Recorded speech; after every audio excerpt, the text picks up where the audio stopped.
accept that gas prices rise quickly but fall slowly, the so-called rockets and feathers phenomenon. But President Biden rejects that. Americans deserve relief and fast as oil prices fall. Retail gasoline prices are updated at least daily, and if gas retailers' costs are going down, they need to immediately pass those savings on to consumers. So I will reiterate what the president said to oil and gas companies last week.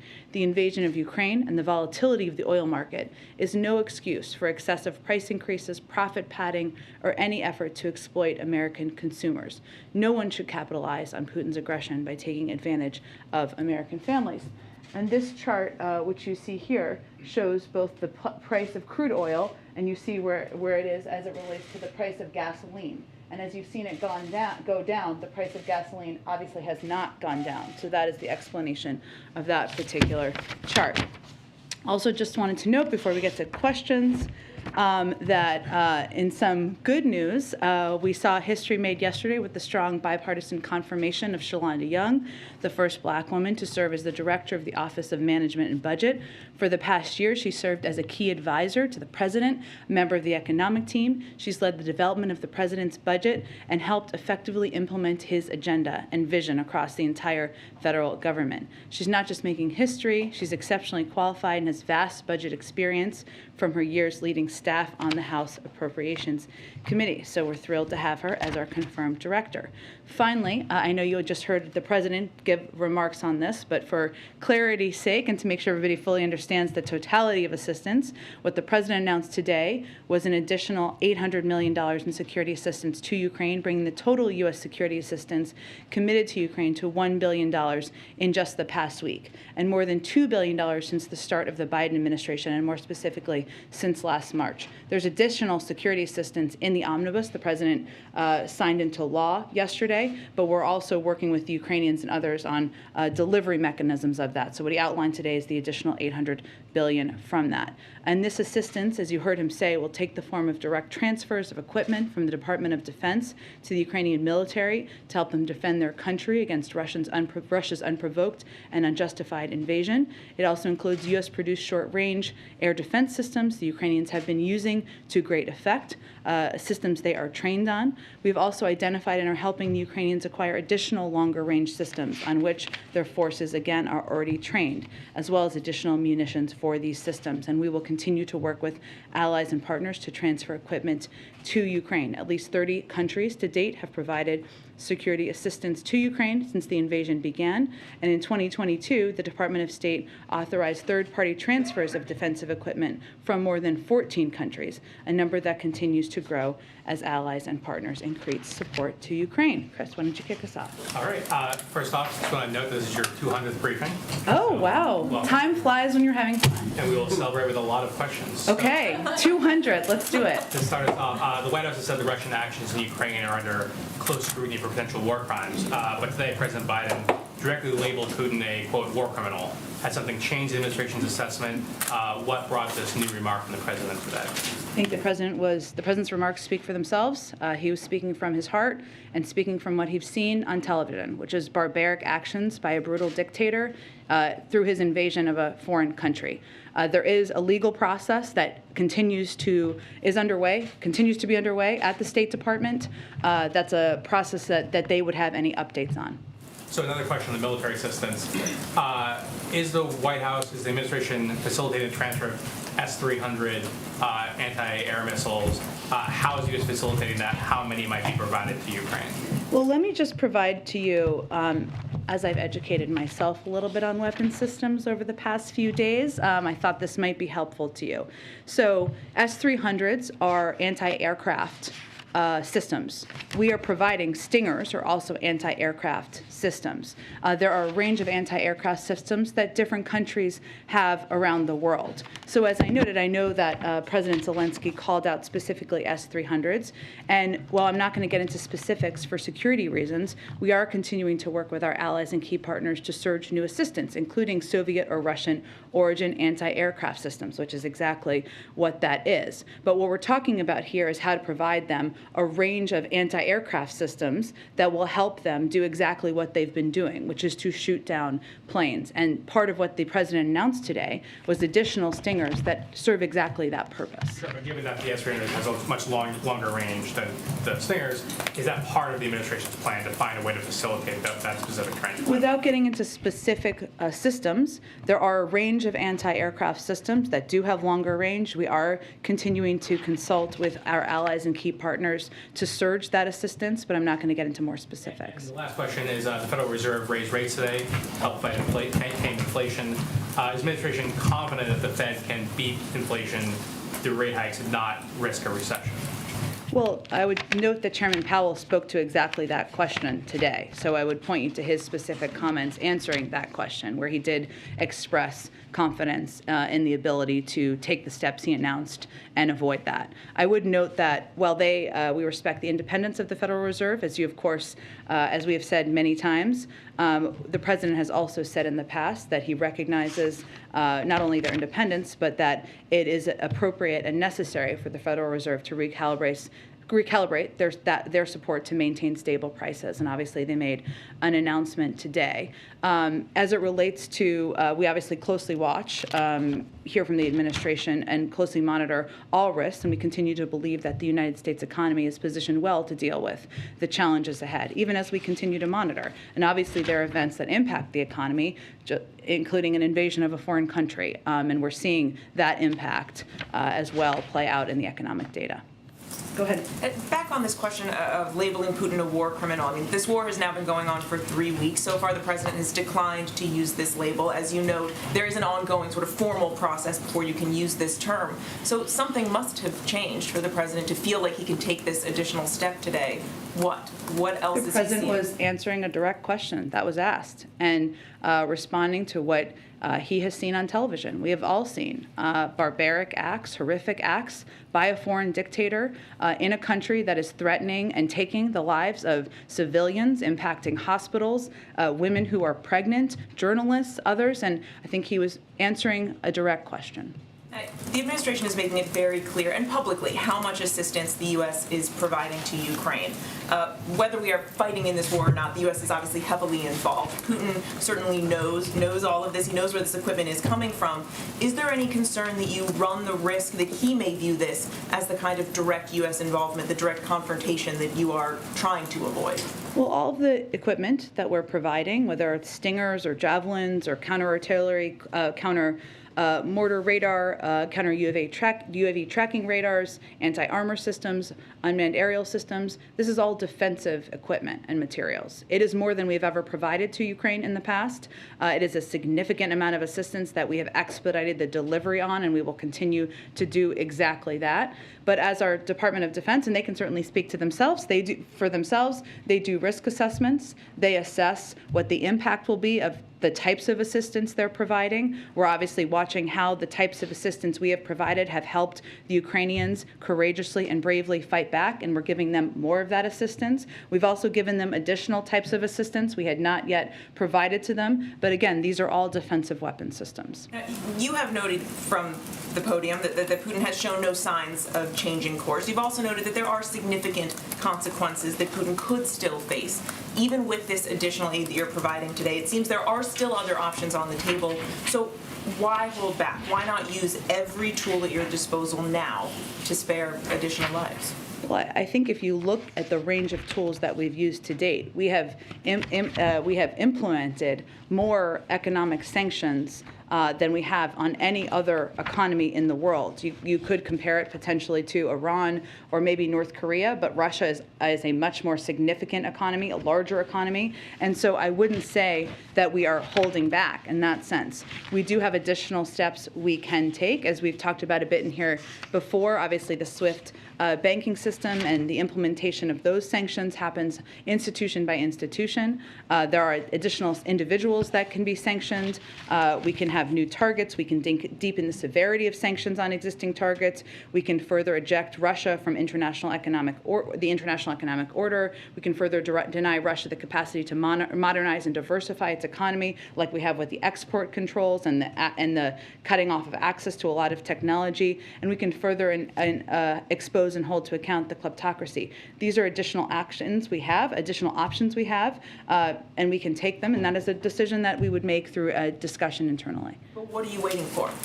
We have additional escalatory steps that we can take, but I would just note that we have not held back. We have done more economic sanctions and had more, put in place more financial consequences than we have in any circumstance ever in the world. So I wouldn't say that is holding back in any capacity.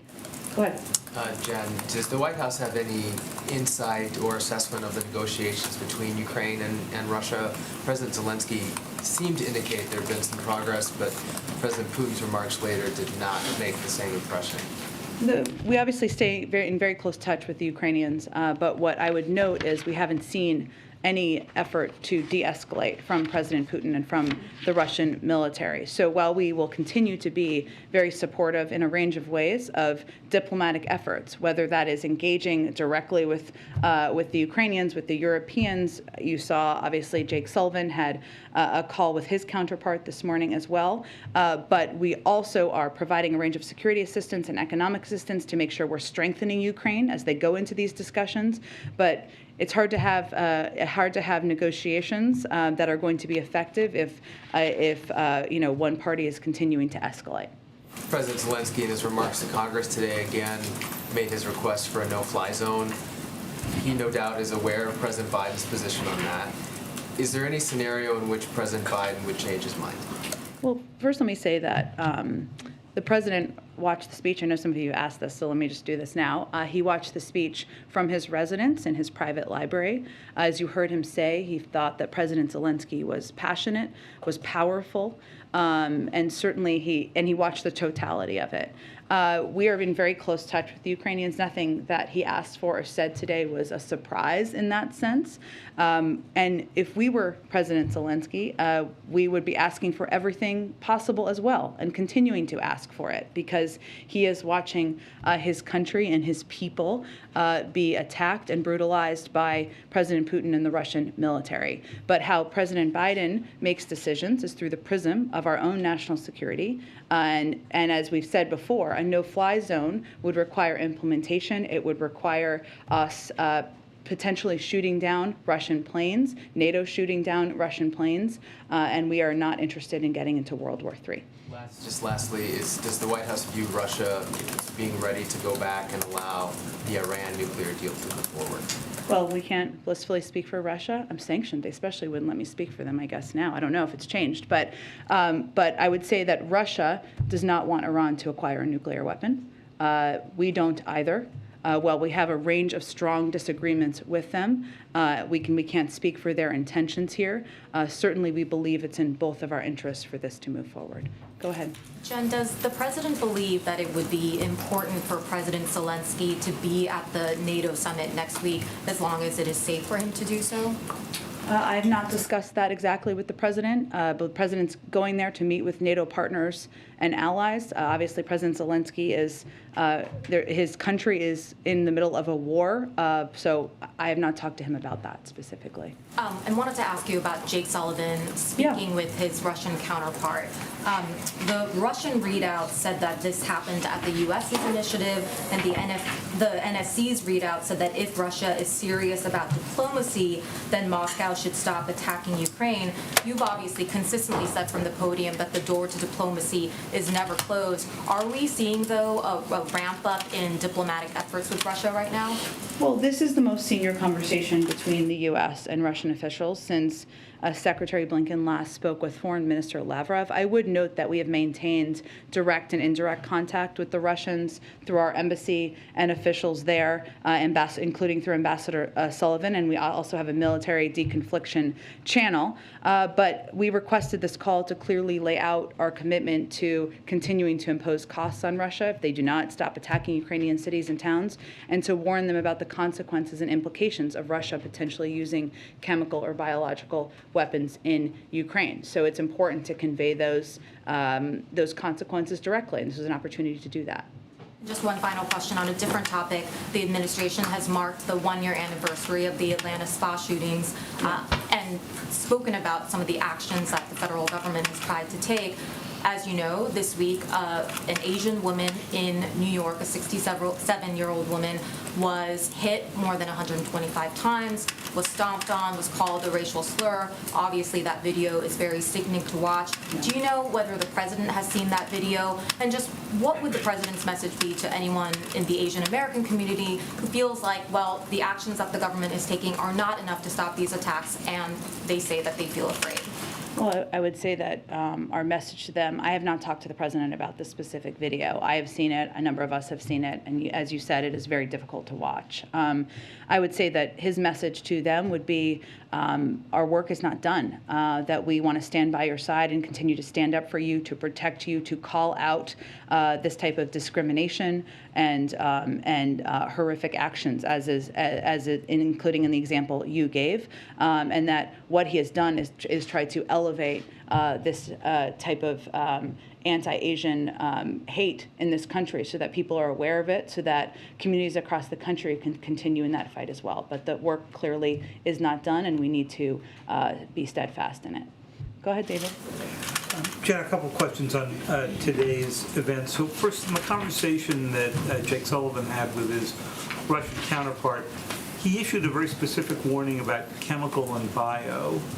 There was no mention in the readout of nuclear, which is obviously a concern for battlefield weapons. Was that a deliberate omission? Has that conversation taken place in a different channel? I'm happy to go back to them and see if there's more we want to read out from the conversation. I think what the most important component here to take away, I hope, is that we wanted to have a direct conversation about what the consequences would be of further escalatory action. But I don't have more to read out at this point in time. And then on your answer just before about your concern about the MiG planes, we went through a little bit of this yesterday. I think you just said that you didn't want to have NATO pilots bringing down Russian planes. But under the administration's policy of moving out this long-range anti-aircraft, it's okay to have NATO equipment bringing down Russian planes as long as it's launched by a Ukrainian. Am I understanding the policy right? Well, I think you've heard us talk a fair amount about the planes from Poland. And again, Poland is a sovereign country, so they can make decisions on their own. What we have done is done an assessment of our role and the U.S. role and what our view would be of NATO, of these planes taking off from NATO airspace. Again, I would note that the equipment that we've provided is defensive, as you know, not offensive, and we see that as being a difference. We're also looking at... Because the planes can be used for an offensive purpose and the anti-missile systems cannot. Correct. Also, I would note that what our Department of Defense officials also assessed is what's most effective. And while the Ukrainians still have squadrons of planes to utilize, as I think any military official could confirm for you, the types of assistance that we are providing today, including Stingers and other assistance that we're amping up support for, is exactly what we feel is effective in fighting this war. Go ahead. Thanks, Jen. Today in Putin's speech, he implied that there's going to be even greater crackdowns on civil liberties inside of Russia. Is there anything that you all believe that you can do in terms of sanctions or supporting the opposition there that you all are not already taking? Well, we look at all of the actions that President Putin does, and we assess what responses we may have. I have nothing to predict at this point in time, but obviously as he has taken actions, we have taken actions in response. Specifically on the case of Alexei Navalny, prosecutors there just said that they want to sentence him for a 13-year prison sentence. Does the White House have a response to that? I think we've spoken a number of times in the past about the courage of Alexei Navalny, about the role he's played in being an outspoken advocate for freedoms in a country that has been void of them, and I would echo that response now. Go ahead. Thanks, Jen. Can you talk a little bit about what President Biden specifically hopes to accomplish in his trip next week beyond shoring up NATO allies? Well, that's a big part of it. That's a very important part, Ashley, shoring up NATO allies. Look, I think from the beginning, and even before this conflict began, we have viewed rebuilding alliances in the world as a key component of what the Biden administration and President Biden could specifically do on the global stage following his predecessor's actions. So what he'll be doing, while he's there, he's meeting with our NATO allies to coordinate our deterrence and defense. So they will obviously talk about where things are on the ground, coordinated responses, assistance we're providing. NATO at this point point, as you all know, is more united and more determined than we've been in decades. So we certainly would be focused on continuing that unity. He's also going to join European leaders in a separate part of the day to discuss our work to impose economic costs on Russia. As I noted earlier, there are obviously a range of coordinated steps and costs we've taken. There's more that we could do. We have the capacity, the ability to do, and we want to continue to do as much of that in a coordinated fashion. We're also looking to continue to provide a range of humanitarian support, especially as we're seeing a surge of refugees continue to grow across the border, and discuss a range of ways we can address the challenges stemmed from Putin's war in a coordinated fashion. And on a slightly lighter note, does the administration have a position on the effort in Congress to make daylight savings time permanent? I have seen those reports. I was trying to think of a joke. I couldn't think of one. I don't have a specific, we are obviously coordinated and work closely with Congress on all legislation they consider, but I don't have a specific position from the administration at this point of time. President more of a morning person or an afternoon? Because people are often divided in those ways, so I'm just curious. That is true. Now, to de-link it from the specific question, he is more of an evening person, but I don't know what analysis you'll provide, but I'll look forward to reading tomorrow. Go ahead. Thank you, Jen. Has President Biden spoken to President Zelensky today? Not since this morning. If he does, and when he does, which I'm sure he will soon, we will provide that readout to all of you. Got it, thanks. Today, President Zelensky made a distinction between a humanitarian no-fly zone and a blanket no-fly zone. Does the administration view them as being different or the same thing? Well, there have been descriptions of both of those over the past couple of weeks, and sometimes a humanitarian, and I don't want to put words in his mouth, but a humanitarian no-fly zone can be specific geography or a portion of Western or parts of Ukraine, whereas a no-fly zone, sometimes people refer to it as the totality of the country. In our view, in the view of the military, there's not a difference in terms of the implementation and the escalatory impact. Thank you. And then today, the Vice President spoke with the President of Slovakia, which is one of 3 countries that can actually provide those S-300s. But the readout does not mention the missile system. So can you tell us whether the Vice President directly asked Slovakia to provide them to Ukraine? I can't get into more specifics other than to convey that we are having conversations with a range of allies about providing additional assistance, anti-aircraft assistance. And again, there are a range of systems, including some of the systems that we provided and we are going to be expediting delivery of to Ukraine from the United States. And one more on the warplanes that Zelensky asked for today. I mean, you've made very clear that the U.S. is opposed to doing that right now. I wonder if the U.S. is also discouraging other NATO allies from providing fighter jets, even if the U.S. would not have to serve as a middleman. If other countries can make their own sovereign decisions. And then one more on the Asian hate crimes, because you mentioned them at the top too.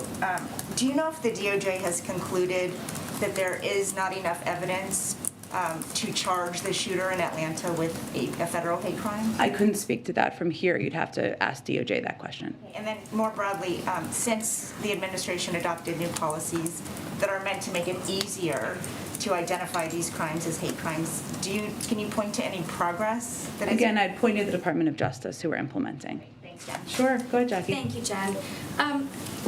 Just one more, and a lot of people have asked about the MiGs, but can you lay out for us why the administration sees MiGs as provocative and Javelins and Stingers as not provocative? Well, first, Javelins and Stingers are defensive weapons.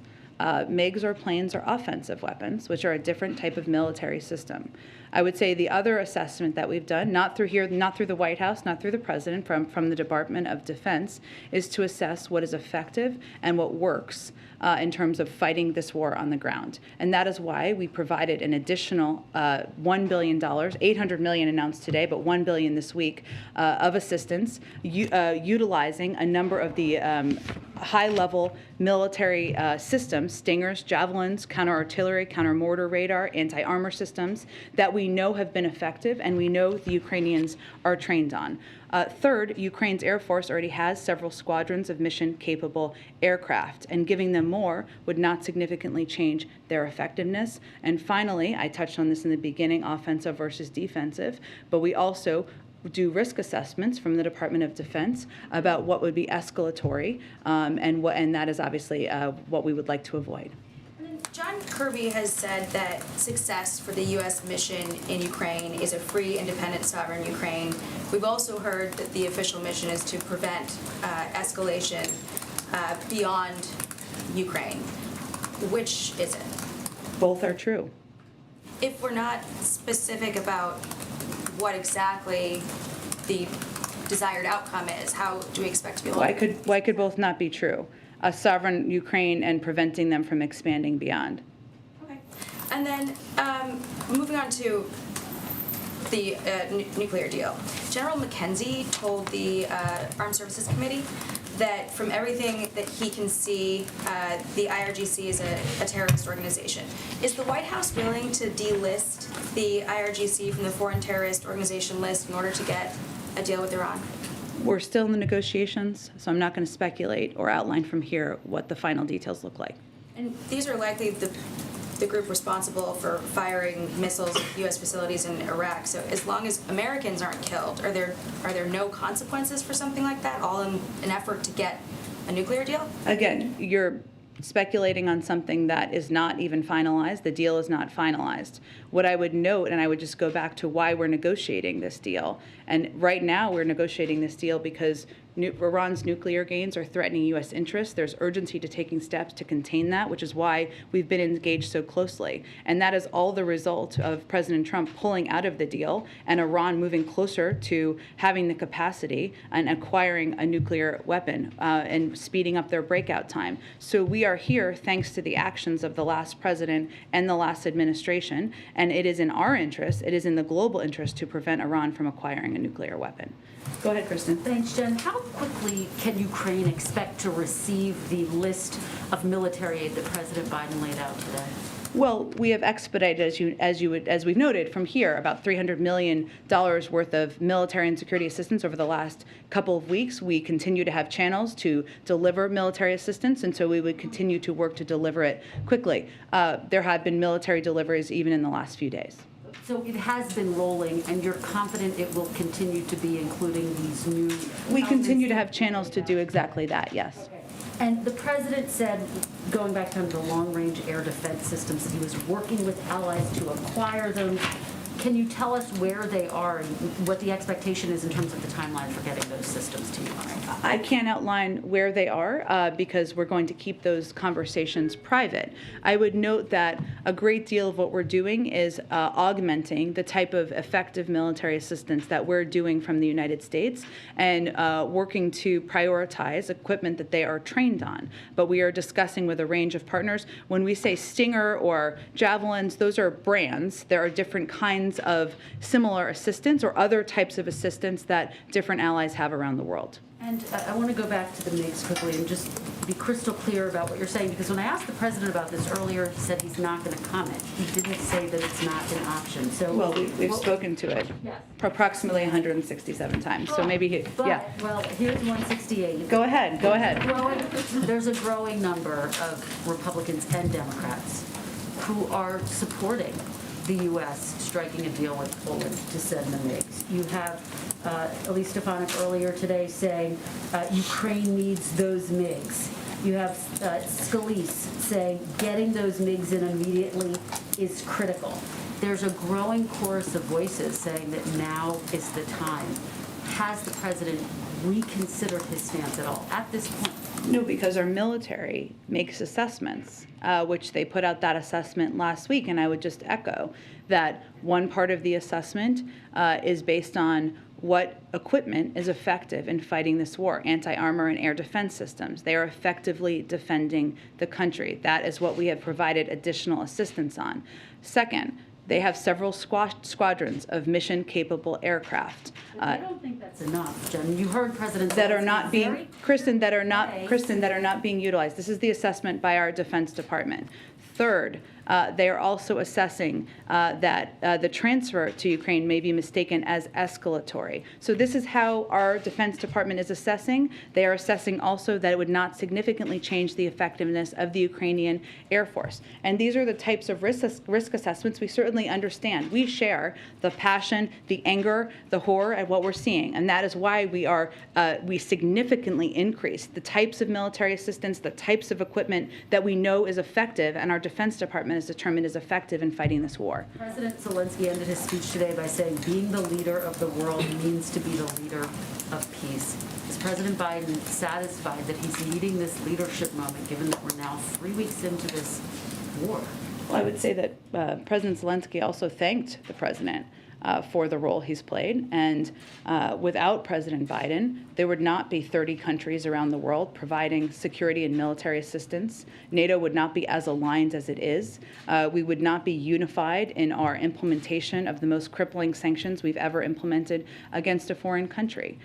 We will continue to stand by President Zelensky's side, the side of the Ukrainians and the brave and courageous Ukrainian people, and continue to build on the efforts that have been underway to date. One more very quickly, in the wake of the second gentleman testing positive, has President Biden been tested today, and has the Vice President been tested? I can check on the Vice President. The President has not been. He was tested on Sunday. He was not a close contact, so we have not changed our testing mechanism. Let me check on the Vice President. I know they put out some information last night. I'll see if there's an update. Go ahead. Thanks, Jen.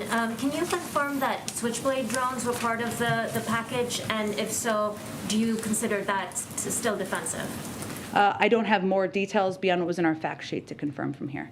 Okay, and is the U.S. monitoring the hostage situation in Chernobyl, and did that come up in the call with Sullivan today? We are definitely closely monitoring that situation, and I can check and see if that was a topic of discussion during their call. Also, just lastly here, what does the administration make of the Russian proposal of Ukraine being a demilitarized Austrian, Swedish-type model? As a part of their 15-point discussion, look, our focus is on supporting the Ukrainians in their efforts. Obviously, pursuing diplomacy is something we will always support, but as President Putin and the Russian military continues to take escalatory steps on the ground and take military action against civilians and innocent people, we think that is the biggest place where we need to say change. Go ahead. I wanted to ask if you're in a position today to say anything more about the contours of the president's travel next week. What's after Brussels, if anything? I don't have anything more for you at this point in time. We're still finalizing any additional details. The fact that the second gentleman did test positive, does that raise concerns here about the state of the situation in the country with BA2 or any other variant that might be around? It does not from our health officials.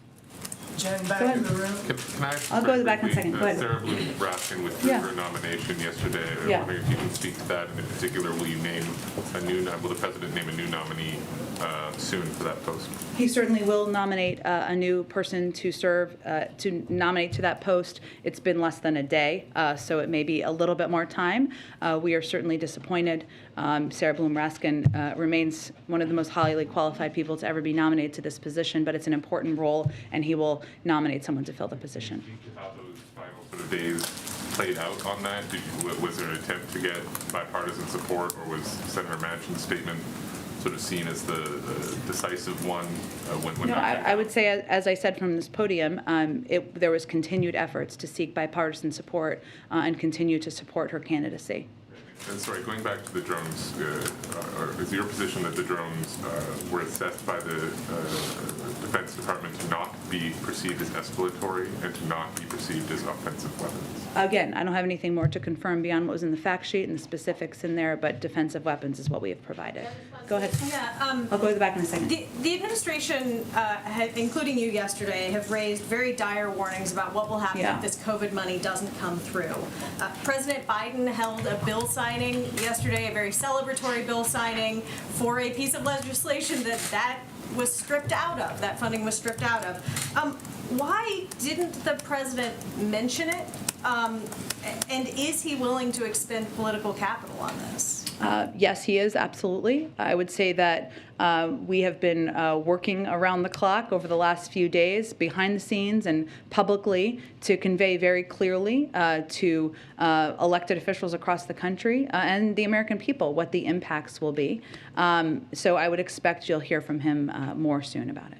And on the meeting that Jake Sullivan, or the conversation that Jake Sullivan had with the Russian Security Council secretary, can you say why that particular person was the one that the U.S. reached out to, why he was the one that Jake had a conversation with? Is there anything about his proximity to Putin or anything else that we should know? I don't think there's more to detail from here. Afghanistan, please. Go ahead, Michael. A couple questions on Russia. Obviously, the president calling Vladimir Putin personally a war criminal today. Are you going to be detailing whether orders to strike maternity wards, residential buildings, innocent children were coming from the very top? Well, I would say there's a legal process where all of the data and information gathered will be fed into any international investigations. That's led by the State Department. I think I spoke to this a few minutes earlier, where I conveyed the president was directly answering a question and speaking to his own passion in watching the barbaric actions of a brutal dictator invading a foreign country. But there is a legal process that is ongoing. The State Department has oversight over that. And then the Chinese ambassador to the U.S. Published an op-ed in the Washington Post. He said that threats against Chinese entities and businesses are unacceptable and, quote, wielding the baton of sanctions at Chinese companies while seeking China's support and cooperation simply won't work. I'm wondering if you have a response to that. Well, I would say that I don't believe that's an accurate depiction of what we've been doing. What we've been conveying is that rhetorical support or the clear rhetorical lack of denunciation of what Russia is doing flies in the face of what China stands for, including basic principles of the UN Charter, including the basic principle of respect for sovereignty of nations. And that's just a statement of fact. Obviously, our objective and what we'll watch closely is, and I don't have an update on it from here, is any decision to provide additional support to Russia while they're invading a foreign country. Go ahead. Thank you. Senator Chuck Grassley has put a hold on nomination of LMA Erika City for U.S. ambassadorship to India. Has President spoken to his friend Senator, or the White House has reached out to him to lift the hold? Or is the White House considering a new name for India? Is the absence of a U.S. ambassador to India having an impact on your bilateral relationship? Well, he can't actually prevent a vote from moving forward on the floor. I mean, he can convey his opposition, as is the right of any senator. But Mayor Garcetti is out of committee, and we're hoping to see a vote on the Senate floor soon. And the president has confidence in Mayor Garcetti and believes he'll be an excellent representative in India. It is critical, of course, that we have confirmed leadership at all of our embassies, including India, and we urge the Senate to confirm him as quickly as possible. In the middle of this war with Ukraine, how are the world's largest and oldest democracies working together to bring peace in the region? Well, I would say, as you know, we remain in touch through a range of channels from our national security team with leaders in India and continue to encourage leaders to work closely with us to stand up against President Putin's invasion of Ukraine. Go ahead. Thank you. The wheat supplies from both Russia and Ukraine have been disrupted and are forecast to be disrupted quite a bit going forward. Does the US see the danger, as some have been talking about a breakdown actually of food supplies to large parts of the world, maybe starting with Africa? Thank you. This is something we're watching very closely. I have a little bit of information on this, so let me see if I can find it. Let's see. And we are concerned about how the wheat supply could impact different parts of the world, less the United States and more other parts of the world. There are also impacts we could see in the United States, including fertilizer and the production of fertilizer. Ukraine is a large producer of fertilizer, so there are steps the Department of Agriculture has announced, and we are taking steps to work to address. But this is something, to go back to your original question, we are monitoring closely, and we are, of course, continuing to evaluate what types of humanitarian assistance we can provide to address. Just a quick one on another part of the world. Taiwan's foreign minister said just this week, might have been yesterday, that the US is about to announce more arms sales to Taiwan. Do you have anything on that? I don't have anything to predict, confirm, or read out on that. I'm happy to check with our Defense Department. Go ahead. Thanks, Jen. So the president's obviously sanctioned a lot of Russian oligarchs. I wonder about some of the laws, our laws, that enable this sort of international kleptocracy. Obviously, the president's been outspoken about his belief that America's tax code should be more fair, that should be enforced better.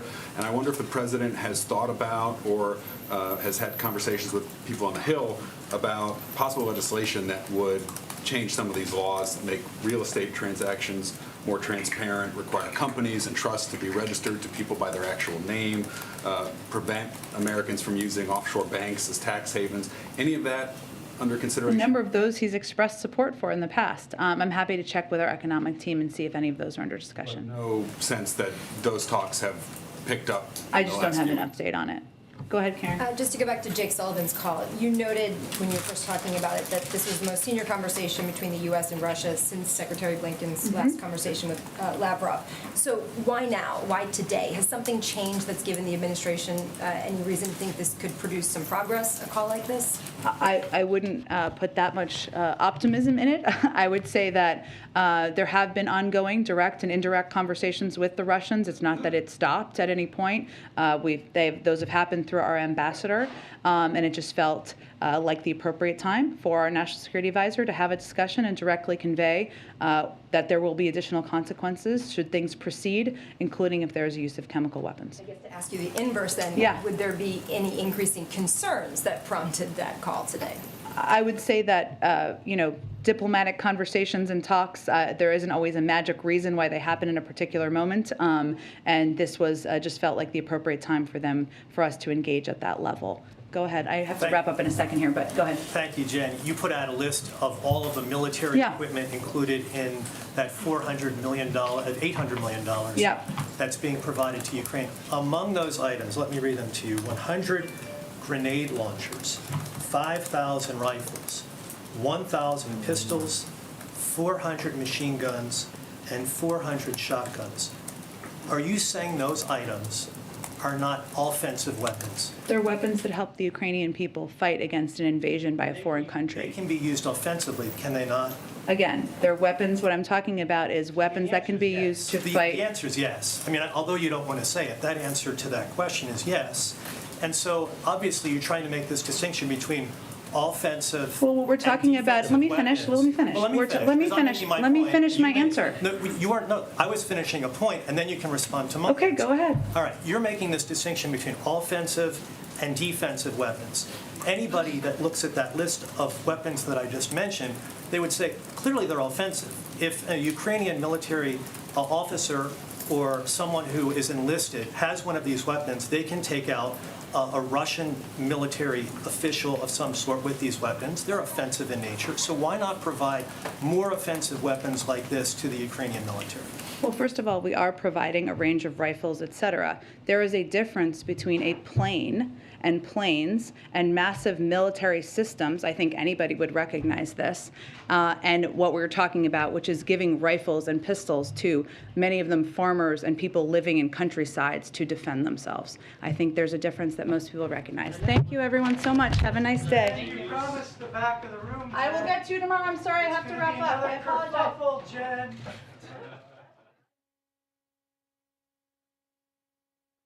When these Holocaust survivors are gone, who will warn us to never forget? When some people don't know. Undeniable. The Truth to Remember. Streaming now.